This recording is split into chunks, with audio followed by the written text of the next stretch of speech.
আচ্ছা, তোমাদের আজকে শুরু হচ্ছে রিইনফোর্স সিমেন্ট কংক্রিটের প্রথম ক্লাস। তো আচ্ছা, তার আগে ক্লাস শুরু করার আগে একটা জিনিস বলে দিই যে আমার কাছে এই নোটটা রয়েছে, যেহেতু তোমাদের বই থেকে কোনো রকমের পিডিএফ আমি এই মুহূর্তে পাঠানো পসিবল হচ্ছে না। আর অনলাইন ক্লাসে ম্যাথগুলোকে বোর্ড ওয়ার্ক করে রাখার মতো কোনো ব্যবস্থা এই মুহূর্তে আমার কাছে নেই। তো সেই কারণে আমি তোমাদের এখানে এই পিডিএফটাতেই কিছু কিছু জিনিস আমি অ্যাড করে দেবো, তো সেগুলো তোমরা একটু নোট করে নেওয়া, ঠিক আছে? আর এখানে কিছু কিছু কারেকশানও মানে করতে হবে, সেটা আমি বলে দেবো। এনিওয়ে, তো কংক্রিট কী জিনিস তোমরা আশা করি জানো, কারণ অলরেডি তোমাদের কংক্রিট টেকনোলজি ক্লাস প্রিভিয়াস সেমিস্টারে হয়ে গেছে। তো কংক্রিটের গ্রেড কী জিনিস সেটাও আশা করি জানো, যে M20 কংক্রিট বললে M4 মিক্স আর 24 ক্যারেক্টারিস্টিক স্ট্রেংথ বোঝায়। ওকে, অ্যাকচুয়ালি ক্যারেক্টারিস্টিক কম্প্রেসিভ স্ট্রেংথ বোঝায়। তো আমরা সবাই জানি যে কংক্রিট কম্প্রেশনে স্ট্রং বাট টেনশনে খুবই উইক, সেই কারণে ক্যারেক্টারিস্টিক স্ট্রেংথ যেটা সেটা ক্যারেক্টারিস্টিক কম্প্রেসিভ স্ট্রেংথই, ঠিক আছে? কখনোই টেন্সাইল স্ট্রেংথ নয়, তো এখানে ভুল করো না। তো অ্যাজ পার আওয়ার IS 456/2000 আমাদের কংক্রিটের গ্রেড M10 টু M100 অবধি অ্যাভেলেবেল। এখানে দেখো যে হাই স্ট্রেন্থ কংক্রিট M80 দেওয়া আছে, M80 লেখা আছে, এটা high strength concrete M60 two M100 হবে। 2013 সালের নোট এটা। আর 2015 সালে IS 456-এর অ্যামেন্ডমেন্ট 4 আসে, যেখানে M100কে ইন্ট্রোডিউস করানো হয়। তো অর্ডিনারি কংক্রিট M10 টু M20কে বলা হয়, standard concrete M25 two M55, আর তার উপরে মানে M60 টু M100 হচ্ছে হাই স্ট্রেংথ কংক্রিট। আর কংক্রিটের গ্রেড যেটা M10, M15, M20 এগুলো সব 5 করে বাড়ে, ঠিক আছে? 20 যেটা সেটা ক্যারেক্টারিস্টিক স্ট্রেংথ হচ্ছে, মানে characteristic compressive strength in Newton per millimetre square, ঠিক আছে? আচ্ছা, নেক্সট আসছে আমরা characteristic strength of concrete. Actually এটা ক্যারেক্টারিস্টিক স্ট্রেংথ অফ কংক্রিট না, এটা হবে characteristic strength of concrete cube, ঠিক আছে? যে এফসিকে যেটা, যখনই এফসিকে বলবে তার মানে ধরে নেবে সেটা কংক্রিট কিউবের ক্যারেক্টারিস্টিক স্ট্রেংথ। কিউব মিন্স তারও সাইজ স্পেসিফাইড, মিন্স কিউবের সাইজ হচ্ছে 150 mm by 150 mm by 150 mm। এই সাইজের কিউবকে যদি আমরা কম্প্রেসিভ স্ট্রেন টেস্টিং মেশিনে রাখি, দিয়ে স্ট্রেন টেস্ট করি, দেন তার যে স্ট্রেনটা আসবে সেটা হচ্ছে এফসিকে। আর ক্যারেক্টারিস্টিক স্ট্রেংথ বলতে কী বোঝায়? Characteristic strength of concrete cube মানে যে স্ট্রেংথের ওপরে 5% স্যাম্পল অনলি ফেল করবে, যে স্ট্রেংথের নিচে 5% স্যাম্পল ফেল করবে, সেটাকে বলা হয় ক্যারেক্টারিস্টিক স্ট্রেংথ অফ কংক্রিট। আরেকবার বলছি, ক্যারেক্টারিস্টিক স্ট্রেংথ অফ কংক্রিট বলতে বোঝায় যে স্ট্রেংথের নিচে 5% স্যাম্পল অনলি ফেল করবে। লাইক যদি বলি characteristic compressive strength M35 Newton পার মিলিমিটার স্কোয়ার, তার মানে 35 নিউটন পার মিলিমিটার স্কোয়ার এই স্ট্রেংথ রিচ করার আগে যদি আমি 100টা স্যাম্পল নিই, অনলি 5টা স্যাম্পল ফেল করবে, ঠিক আছে? এগুলো অ্যাকচুয়ালি প্রবাবিলিস্টিক অ্যাপ্রোচ। ওকে, তো এই যে একটা এক্সাম্পল দেওয়া আছে, লাইক 100টা স্পেসিমেন নিয়ে তাদের প্রত্যেকের ক্যারেক্টারিস্টিক স্ট্রেংথ টেস্ট করা হয়েছে, আর তাদের ক্যারেক্টারিস্টিক স্ট্রেংথগুলো অ্যাসেন্ডিং অর্ডারে লেখা হয়েছে। মিনিমাম 22.3, তারপরে 25.8, তারপরে 27, 28.5, তারপরে 29.2, তারপর 30.1। দেখো প্রথম 5টা ভ্যালু মানে 29.2 অবধি হচ্ছে 5টা ভ্যালু, তারপরে 30.1। তো অবভিয়াসলি ক্যারেক্টারিস্টিক স্ট্রেংথ কত হবে? 30 নিউটন পার মিলিমিটার স্কোয়ার, ঠিক আছে? কারণ 30-এর নিচে অনলি 5% স্যাম্পল ফেল করছে, ঠিক আছে? আচ্ছা, তো যখন স্ট্রেংথের নিচে 5% স্যাম্পল ফেল করে তখন সেটাকে আমরা বলি ক্যারেক্টারিস্টিক স্ট্রেংথ। বা যদি স্ট্রেংথের নিচে 50% স্যাম্পল ফেল করে তখন আমরা সেটাকে বলি মিন স্ট্রেংথ। তো মিন স্ট্রেংথ আর ক্যারেক্টারিস্টিক স্ট্রেংথের মধ্যে রিলেশন কি? মিন স্ট্রেংথকে যদি FM দিয়ে আমরা ডিনোট করি, দেন FM equal to FCK plus 1.64 into sigma. Sigma হচ্ছে স্ট্যান্ডার্ড ডেভিয়েশন। আচ্ছা, তো স্ট্যান্ডার্ড ডেভিয়েশনের ভ্যালু তোমরা IS 456/2000-এ পেয়ে যাবে। পেজটা তোমাদের বলে দিচ্ছি, পেজ হচ্ছে 23 নাম্বার পেজে এই ভ্যালুটা রয়েছে। ওকে, বেশ। নিচে একটা এক্সাম্পল দেওয়া আছে কী করে মিন স্ট্রেংথ ক্যালকুলেট করবে, ঠিক আছে? আচ্ছা, এখন আরেকটা এটা কথা, সেটা হলো characteristic strength of concrete cube তো এফসিকে, তাহলে ক্যারেক্টারিস্টিক স্ট্রেংথ অফ কংক্রিট কত হবে?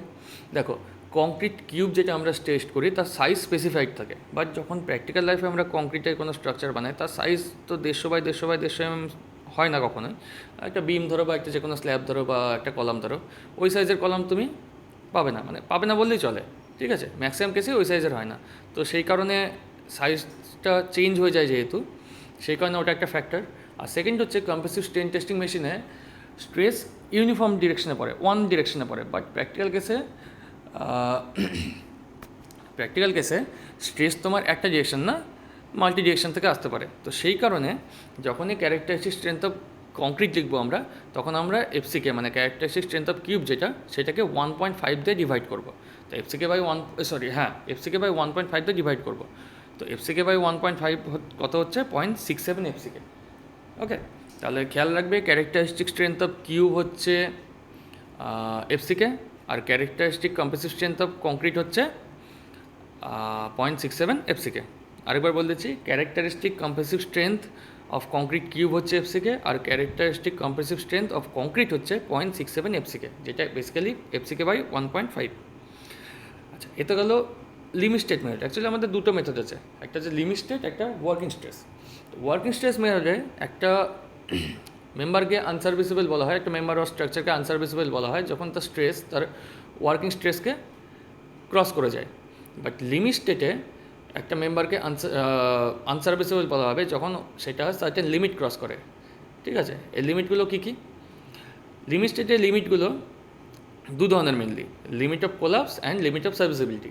কোলাপসে থাকে bending, torsion, shear and compression. বেন্ডিংকে অনেক সময় ফ্লেক্সার দিয়েও ডিনোট করে, ফ্লেক্সার হিসাবেও ডিনোট করে। ঠিক আছে, কোথাও যদি ফ্লেক্সার দেখো তোমরা, সেটা মানে বেন্ডিং। অ্যাকচুয়ালি পিওর বেন্ডিংকে ফ্লেক্সার বলে। পিওর বেন্ডিং মিনস যখন অনলি বেন্ডিং মোমেন্ট এক্সিস্ট করে, কোনো শিয়ার ফোর্স এক্সিস্ট করে না, তখন সেটাকে বলা হয় পিওর বেন্ডিং, সেটাকেই ফ্লেক্সার বলা হয়। তো লিমিট স্টেট অফ কোলাপসে থাকে চারটে, ফ্লেক্সার, কম্প্রেশন, শিয়ার, টর্শন। আর লিমিট স্টেট অফ সার্ভিসিবিলিটি থাকে তিনটে, deflection, cracking and vibration. Working স্ট্রেসে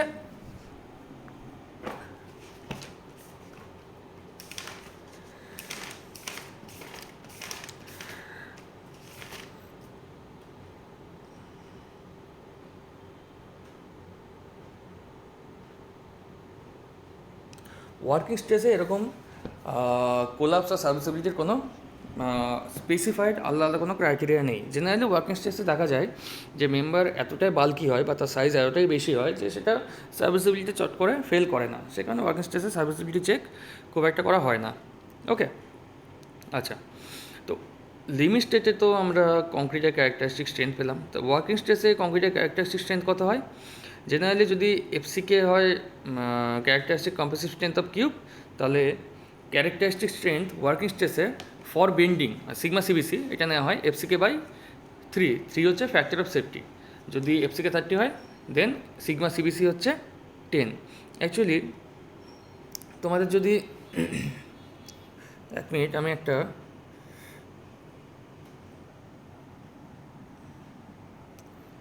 একটা নোটস তোমাদের দেখাচ্ছি। এখানে দেখতে হবে তোমরা গ্রেড অফ কংক্রিট, তার করেসপন্ডিং সিগমা সিসি, সিগমা সিবিসি, সিগমা টি আর টাউ বিটি। যেখানে সিগমা সি হচ্ছে ডিরেক্ট কম্প্রেশন, সিগমা সিবিসি হচ্ছে বেন্ডিং কম্প্রেশন, সিগমা টি হচ্ছে টেনশন, আর টাউ বিটি হচ্ছে শিয়ার। ওকে, এটা একটু পজ করে এই টেবিলটা একটু তোমরা নোট করে নিও। ঠিক আছে, এনিওয়ে তো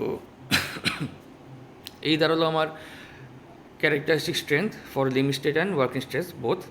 আচ্ছা, এরপরে আমরা আসছি ডিজাইন মিক্সে। তো তোমরা আগের সেমিস্টারে মিক্স ডিজাইন করেছো, কংক্রিট টেকনোলজি সাবজেক্টে তোমাদের যা ছিল। তো জেনারেলি যখন আমার কংক্রিটের গ্রেড কম থাকে, লাইক M25 অবধি থাকে, তখন আমরা নমিনাল মিক্স ইউজ করি। নমিনাল মিক্স হচ্ছে প্রিভিয়াস ডেটা থেকে আমরা একটা এস্টাবলিশড রেশিও পেয়ে গেছি। ঠিক আছে, দীর্ঘদিন ধরে কাজ করেছে, আর লো গ্রেডের কংক্রিট নিয়ে অনেক বেশি কাজ হয়। তো এই প্রিভিয়াস ডেটা থেকে আমরা যে রেশিওটা পেয়েছি সিমেন্ট, স্যান্ড অ্যান্ড কোর সেগ্রিগেটের, ঠিক আছে, তো এই রেশিওটাকেই বলা হয় নমিনাল মিক্স। তো generally low grade concrete use করলে নমিনাল মিক্স ডিজাইন করা হয়ে থাকে।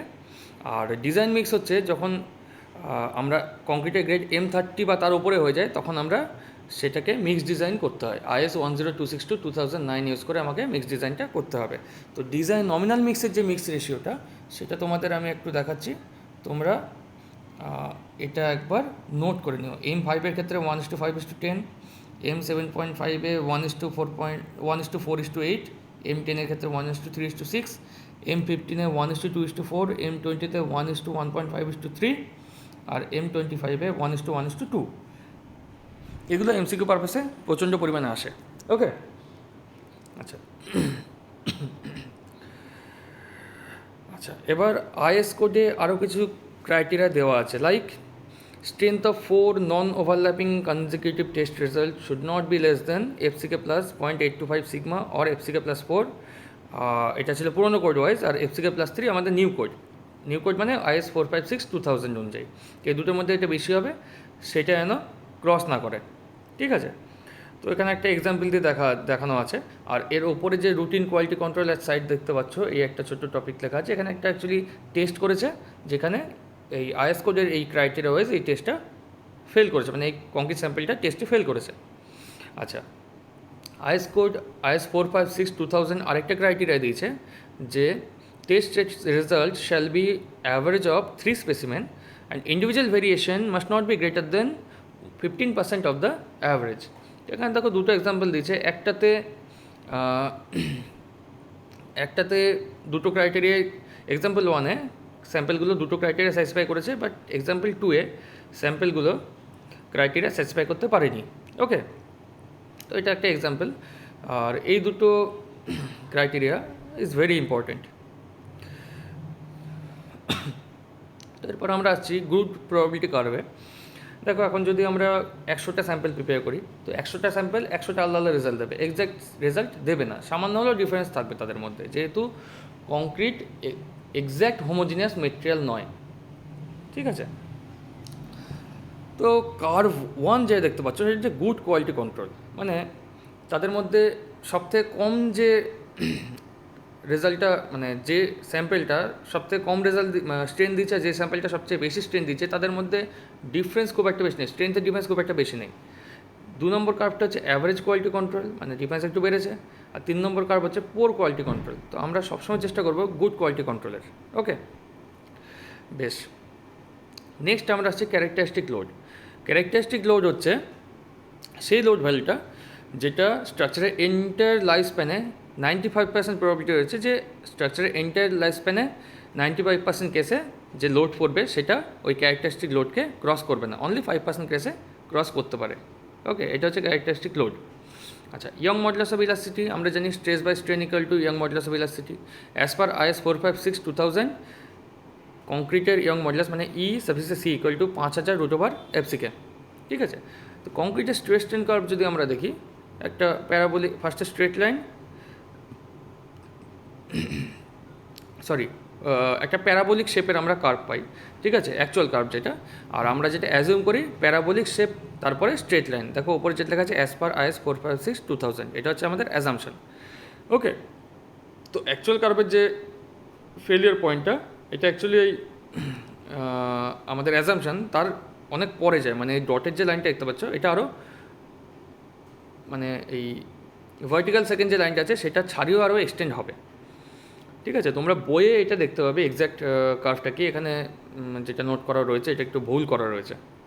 তো এই কার্ভ থেকে আমরা 3 ধরনের মডুলাস বের করতে পারি। একটা হচ্ছে ইনিশিয়াল ট্যানজেন্ট মডুলাস, সেটা EIT দিয়ে ডিনোট করা হয়, ঠিক আছে। সেকেন্ড হচ্ছে ট্যানজেন্ট মডুলাস, যে কোনো পয়েন্টে যদি আমরা ট্যানজেন্ট ড্র করি সেটাকে ট্যানজেন্ট মডুলাস বলে। তৃতীয় হচ্ছে সেকেন্ড মডুলাস। সেকেন্ড মডুলাস হচ্ছে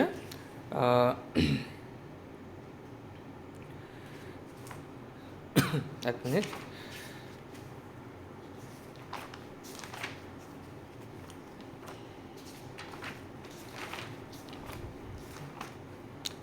হ্যাঁ, সেকেন্ড মডুলাস হচ্ছে slope of the line connecting point of start to point of having 1/3 of ultimate stress. এই দুটো পয়েন্টের কানেক্টিং যে লাইনটা, তার স্লোপকে বলা হয় সেকেন্ড মডুলাস, ACCANT। তো এই সেকেন্ড মডুলাসকে স্ট্যাটিক মডুলাস অফ ইলাস্টিসিটিও বলা হয়। আর এই সেকেন্ড মডুলাসই হচ্ছে কংক্রিটের মডুলাস অফ ইলাস্টিসিটি, মানে EC, যেটা ইকুয়াল টু 5000√/FCK। এখানে যে 1 নম্বরে ইনিশিয়াল ট্যানজেন্ট মডুলাস লিখে দেওয়া আছে ফর্মুলাটা, এটা ভুল লেখা আছে, ঠিক আছে। এনিওয়ে,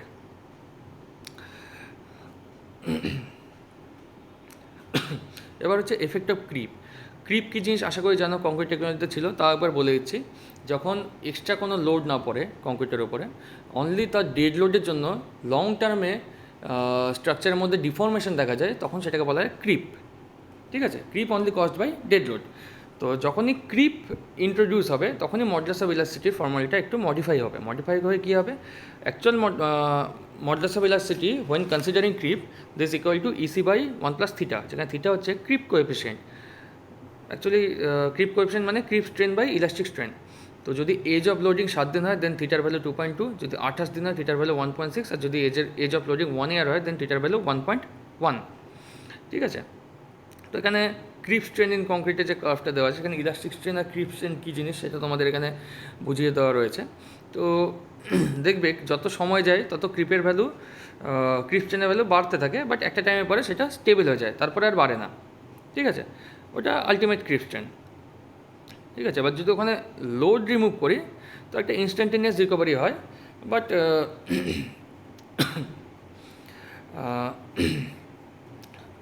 যদি সাপোজ একটা স্ল্যাবের ওপরে আমার একটা মেশিন রয়েছে দীর্ঘদিন ধরে, তো স্ল্যাবের ডেড লোড আছে প্লাস মেশিনের লোডটাও পড়েছে ওখানে দীর্ঘদিন ধরে। ঠিক আছে, ওটা one kind of dead load হিসেবে অ্যাক্ট করছে, কারণ ওর ওখান থেকে কোনো রকম মুভমেন্ট নেই। যদি আমি ওখান থেকে মেশিনারিটা উইথড্র করি দেন একটা ইনিশিয়াল ইনস্ট্যান্টেনিয়াস রিকভারি হবে তার ডিফ্লেকশনের। ঠিক আছে, সেটা তো ইলাস্টিক রিকভারি। আর লং টার্মে একটা রিকভারি হবে, সেটাকে বলা হয় ক্রিপ রিকভারি। ঠিক আছে, তো এই তো গেল ক্রিপ। নিচে লাস্টের যে কার্ভটা দেখছো, এটা এজ অফ লোডিংয়ের সাথে সাথে ক্রিপ স্ট্রেনে কীরকম ডিফারেন্স হয় সেটা এখানে মেনশন করা আছে। ওকে, নেক্সট আসছে আমরা tensile strain test of concrete. তো কংক্রিটের টেনসাইল স্ট্রেংথ তিনটেভাবে চেক করা যেতে পারে। এক হচ্ছে ডিরেক্ট টেনসাইল স্ট্রেংথ, যেটার ভ্যালু সবথেকে কম আসে। জেনারেলি ডিরেক্ট টেনসাইল স্ট্রেংথের ভ্যালু টেনসাইল স্ট্রেংথের ভ্যালু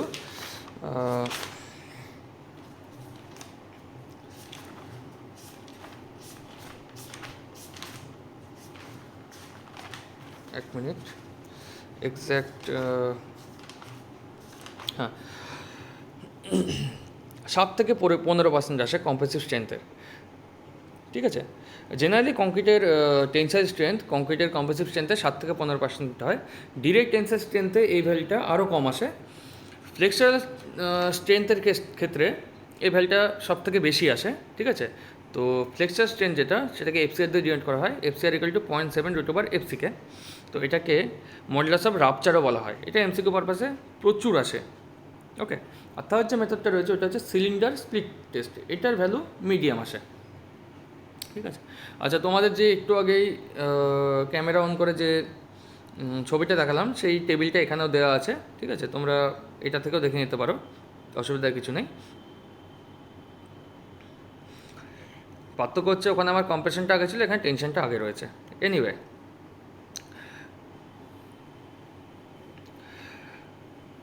নেক্সট হচ্ছে ডিউরেবিলিটি রিকোয়ারমেন্ট অফ কংক্রিট। এখন দেখো কংক্রিটের মধ্যে যে রিইনফোর্সমেন্টটা দেওয়া হয় আরসিসির ক্ষেত্রে, সিমেন্ট কংক্রিটের মধ্যে যে রিইনফোর্সমেন্টটা প্রোভাইড করা হয়, তো রিইনফোর্সমেন্ট যেহেতু স্টিলের তৈরি, তাই ওখানে সবচেয়ে বড় প্রবলেম হচ্ছে রাস্টিং, মানে মরচে পড়া। তো অবভিয়াসলি রাস্টিং আটকানোর জন্য আমার রাস্টিংয়ের জন্য মেন কী দরকার, অক্সিজেন আর ওয়াটার। ঠিক আছে, তার মধ্যে যদি আমি একটাকে আটকে যেতে পারি দেন আমার রাস্টিংয়ের প্রবলেমটা অনেকটা সলভ হয়ে যাবে, কারণ অক্সিজেন বা ওয়াটারের মধ্যে কোনো একটা অ্যাবসেন্ট থাকলে রাস্টিং হবে না। এটা ছোটোবেলায় তোমরা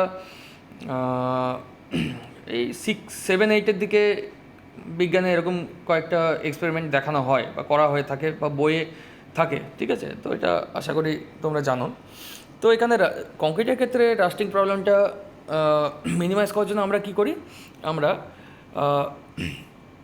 এফেক্টিভ কভার প্রোভাইড করি। ঠিক আছে, বা নমিনাল কভার যাই বলো। তো নমিনাল কভার কী জিনিস, যে নমিনাল কভার হচ্ছে মেন রিইনফোর্সমেন্ট, যেটা যেখানে ডট দিয়ে 4টে দেখতে পাচ্ছ, এটা মেন রিইনফোর্সমেন্ট, আর চারিদিকে স্টিরাপ দিয়ে মেন রিইনফোর্সমেন্টগুলোকে বাঁধা থাকে। ঠিক আছে, স্টিরাপের কাজ কি, মেন রিইনফোর্সমেন্ট কী করে ক্যালকুলেট করবো, এটা যখন ডিজাইনে আসবে তখন আমরা ভালো করে দেখবো। আপাতত এখন জেনে রাখো যে কোনটাকে স্টিরাপ বলে, কোনটাকে মেন রিইনফোর্সমেন্ট বলে। তো মেন রিইনফোর্সমেন্টের সেন্টার থেকে কংক্রিটের এক্সট্রিম ফাইবার অফ যে ডিস্টেন্সটা, সেটাকে বলা হয় নমিনাল কভার। ওকে, সেটাকে বলা হয় এফেক্টিভ কভার।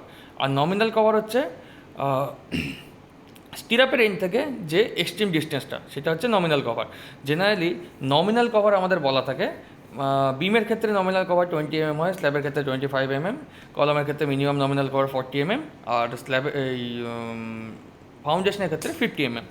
এখন যেহেতু প্রত্যেকটা বিভিন্ন স্ট্রাকচারের ক্ষেত্রে মেন রিইনফোর্সমেন্টের সাইজ বিভিন্ন বা স্টিরাপের সাইজ বিভিন্ন, সেই কারণে এফেক্টিভ কভার যেটা সেটা ডিফার করে, বাট নমিনাল কভার এই সমস্ত ক্ষেত্রে সেমই থাকে। তবে নমিনাল কভার মেনলি ডিপেন্ড করে গ্রেড অফ কংক্রিট আর এক্সপোজার কন্ডিশনের উপরে। এখানে দেখো একটা টেবিল দেওয়া আছে, এখানে দেওয়া আছে যে কোন রকম এক্সপোজার কন্ডিশনে কত minimum grade of concrete provide করতে হয়, তার জন্য নমিনাল কভার কত থাকে।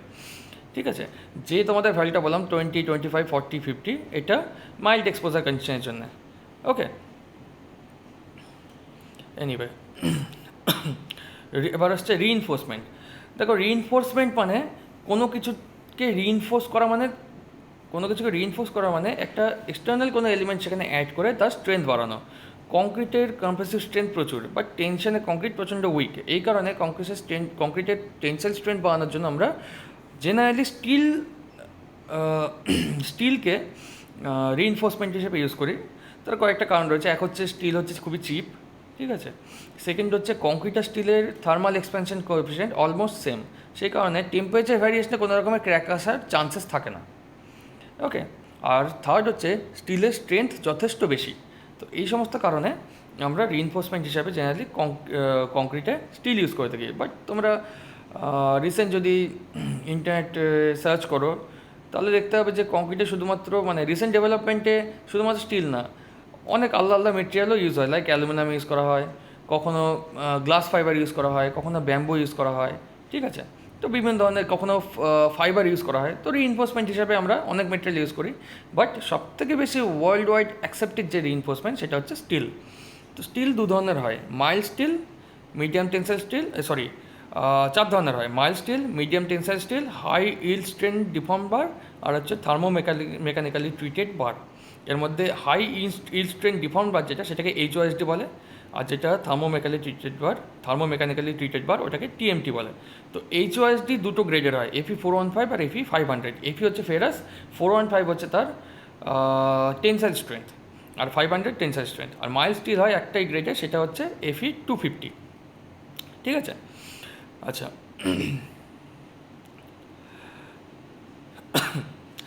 আচ্ছা এখানে একটু ভুল বলছি আমি। 415 তার ক্যারেক্টারিস্টিক টেন্সাইল স্ট্রেংথ, ঠিক আছে, শুধুমাত্র টেন্সাইল স্ট্রেংথ না, ক্যারেক্টারিস্টিক মানে সে একই কনসেপ্ট। ওই স্ট্রেংথের নিচে 5% স্যাম্পল ফেল করবে, তার বেশি নয়, মানে 95% স্যাম্পল ওই স্ট্রেংথকে ক্রস করে যাবে। আচ্ছা, তো TMT বারের একটা ক্রস সেকশন এলিমেন্ট দেখানো আছে, যেখানে বাইরে একটা অ্যান্টি কোরোসিভ কোটিং থাকে, যেটা খুব হাই স্ট্রেংথের হয়, আর ভেতরে মেটেরিয়ালটা ডাকটাইল হয়। সেই কারণে ডিউরেবিলিটি যথেষ্ট বেশি TMT বারের, আর তার স্ট্রেংথও বেশি হয়, আর সেটা ডাকটাইলও হয়, ঠিক আছে। আচ্ছা, তোমাদের স্টিলের স্ট্রেস স্ট্রেন কার্ভ অলরেডি আগের সেমিস্টারে আমি তোমাদেরকে বুঝিয়ে দিয়েছি, ঠিক আছে। তোমরা এখান থেকে একবার দেখে নিও, এটা ফার্দার আর এক্সপ্লেন করছি না। আর স্টিলের মডুলাস ভেলোসিটি 2 × 10⁵ নিউটন পার মিলিমিটার স্কোয়ার, তোমরা জানো এটা। আচ্ছা, এখন এই যে স্ট্রেস স্ট্রেন কার্ভটা এটা মাইল্ড স্টিলের, ঠিক আছে। এখন যদি HOSD বার হয়, HOSD বারের ক্ষেত্রে কী হয়, কোল্ড ওয়ার্কিং করা হয়। কোল্ড ওয়ার্কিং করে কী করা হয়, তার যে ইল্ড পয়েন্ট যেটা, সে ইল্ড পয়েন্টটাকে ডিস্ট্রয় করে দেওয়া হয়, ঠিক আছে, মানে প্রপার কোনো ইল্ড পয়েন্ট থাকে না। এই যে সেকেন্ড ডায়াগ্রামে যে স্ট্রেস স্ট্রেন ডায়াগ্রাম দেখছো, এটা হচ্ছে HOSD বারের স্ট্রেস স্ট্রেন ডায়াগ্রাম। এখানে কোনো প্রপার ইল্ড পয়েন্ট থাকে না। তাহলে ইল্ড পয়েন্ট আমরা কী করে পাই, জেনারেলি 0.2% স্ট্রেনের কোরেসপন্ডিং যে স্ট্রেস সেটাকে বলে ইল্ড স্ট্রেস, আর ওই পয়েন্টটাকে বলে ইল্ড পয়েন্ট। ওকে, আচ্ছা আচ্ছা, এবার Fe415 বা Fe500 বোথ কেসে 415 বা 500 হচ্ছে ক্যারেক্টারিস্টিক কম্প্রেসিভ স্ট্রেংথ। তাহলে ডিজাইন স্ট্রেংথ কত হবে, ডিজাইন স্ট্রেংথ হচ্ছে characteristic compressive strength by factor of safety. এখন লিমিট স্টেট মেথডে ফ্যাক্টর অফ সেফটি নেওয়া হয় 1.15, তাই লিমিট স্টেট মেথডে ডিজাইন স্ট্রেংথ হচ্ছে,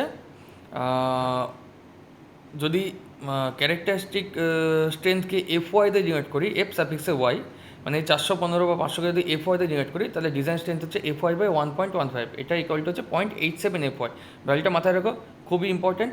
সব জায়গায় এটা ইউজ হবে, ঠিক আছে? এটা হচ্ছে লিমিট স্টেট মেথডে। আর যদি আমরা ওয়ার্কিং স্ট্রেসে যাই, দেন এখানে দেখো টেবিল দেওয়া আছে।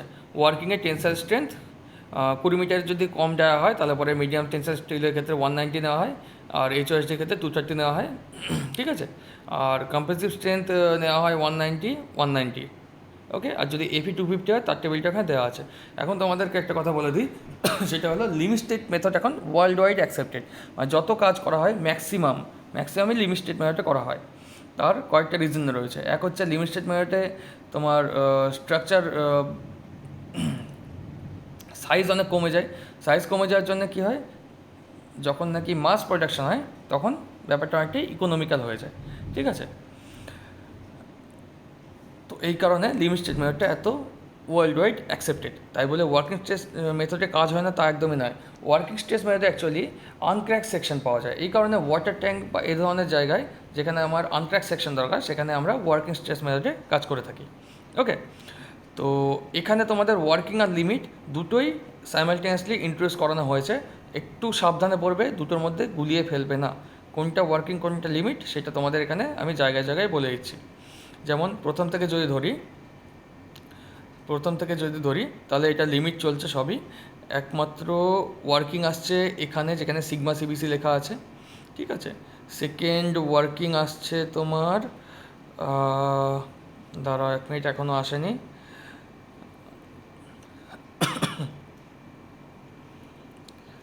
সেকেন্ড ওয়ার্কিং আসছে এখানে, এই পেজ 9-এর একদম লাস্টে যে টেবিলটা দেওয়া আছে এখানে। আচ্ছা, থার্ড ওয়ার্কিং আসছে, মানে ওয়ার্কিং স্ট্রেস মেথড এখানে আবার ইন্ট্রোডিউস করানো হয়েছে এখানে, এই permissible stress in steel. Okay, আচ্ছা, এরপরে মডুলার রেশিও যেটা এম, সেটা ওয়ার্কিং স্ট্রেস মেথডে ইন্ট্রোডিউস করানো হয়েছে। মডুলার রেশিও হচ্ছে modulus of elasticity of steel by modulus of elasticity of concrete, ঠিক আছে? তো যদি আমরা ক্রিপ কোএফিসিয়েন্টকে কনসিডার করি, দেন ভ্যালুটার সাথে 1+θ মাল্টিপ্লাই হবে। ওকে, ঠিক আছে? এখন IS 456 1984 যেটা অ্যাকচুয়ালি সেটা ওয়ার্কিং স্ট্রেস মেথডের কোড। তো সেখানে মডুলার রেশিও ইকুয়াল টু লেখা আছে 280/3 সিগমা সিবিসি, যেখানে সিগমা সিবিসি হচ্ছে bending compressive strength of concrete. Okay, আচ্ছা, এখানে একটা জিনিস তোমরা sigma সিবিসির value M15, M20, M25 এই তিনটে M15, M20, M25, 30 এই চারটে ভ্যালু সিগমা সিবিসি একটু মুখস্থ রাখবে, কারণ এটা ওয়ার্কিংয়ে প্রচণ্ড কাজে লাগে। তোমাদের এই সাপোজ বলতে হলো M30 কংক্রিটের মডুলার রেশিও কত, ঠিক আছে? এবার এখন যদি তোমাদের সিগমা সিবিসি ভ্যালু মুখস্থ না থাকে তাহলে পরে ইজিলি বের করতে পারবে না। যদি সিগমা সিবিসি মুখস্থ থাকে তাহলে M30-র ক্ষেত্রে সিগমা সিবিসি কত 10, আর M ইকুয়াল টু কত, মানে মডুলার রেশিও কত 280/3 সিগমা সিবিসি, মানে 280/3 × 10 ইকুয়াল টু যেটা হয় সেটা, ঠিক আছে? এটা MCQ পারপাসে খুবই ইম্পর্টেন্ট। আচ্ছা,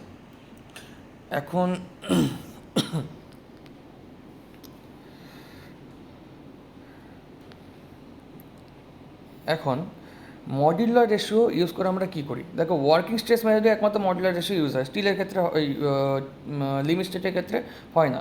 ওয়ার্কিংয়ে আমরা কী করি, স্টিলের যে এরিয়াটা সেটার ইকুইভ্যালেন্ট কংক্রিট এরিয়া কত সেটা মডুলার রেশিও ইউজ করে বের করি। কীভাবে? ধরো এই কলামটাই নাও, ঠিক আছে? এখানে টোটাল লোড হচ্ছে PS প্লাস PC। PS হচ্ছে স্টিল যে লোডটা নিচ্ছে, প্লাস PC হচ্ছে কংক্রিট যে লোডটা নিচ্ছে, ঠিক আছে? এখন PS হচ্ছে স্মল PS ইন্টু AS, মানে স্টিলের স্ট্রেংথ ইন্টু স্টিলের এরিয়া। PC ইকুয়াল টু হচ্ছে স্মল PC ইন্টু AC, মানে কংক্রিটের স্ট্রেংথ ইন্টু কংক্রিটের এরিয়া।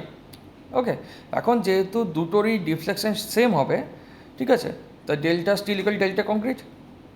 তো এখান থেকে আমরা পাচ্ছি হচ্ছে PS equal to M into PC, মানে small PS equal to M into small PC, ঠিক আছে? মানে স্টিলের strength equal to modular ratio into কংক্রিটের স্ট্রেংথ।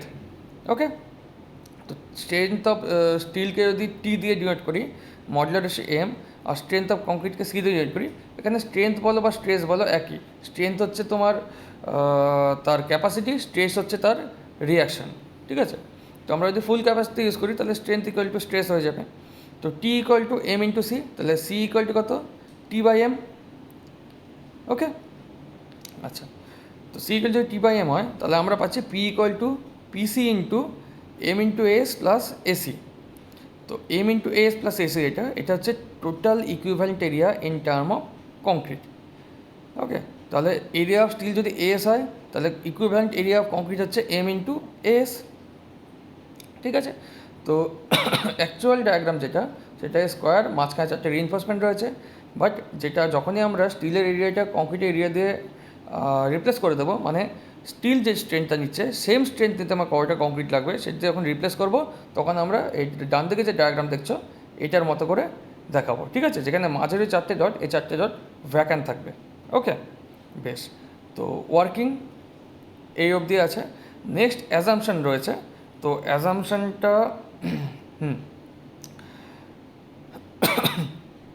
অ্যাজাম্পশনটা হচ্ছে লিমিট স্টেট মেথডের অ্যাজাম্পশন। তো এই 5টা অ্যাজাম্পশনের উপর বেস করে আমার টোটাল লিমিট স্টেট মেথডটা দাঁড়িয়ে রয়েছে। ঠিক আছে, তো এই 5টা অ্যাজাম্পশন কী কী? এর মধ্যে যদি একটা অ্যাজাম্পশন চেঞ্জ করে দাও লিমিট স্টেট মেথড পুরো কলাপস করে যাবে। সো এই 5টা অ্যাজাম্পশনই ভেরি ইম্পর্টেন্ট, আর এটা 5 নম্বরের কোশ্চেন হিসেবে প্রচণ্ড আসে। ইভেন ফিউচারে যদি কোথাও ইন্টারভিউ দিতে চাও এই অ্যাজাম্পশনগুলো জিজ্ঞাসা করে। এই 5টা অ্যাজাম্পশনই ভেরি ইম্পর্টেন্ট। ফার্স্ট অ্যাজাম্পশন হচ্ছে plane structure will remain plane after bending. Second assumption, concrete will carry no tension, only steel will carry tension. Third assumption, stress strain relationship of concrete.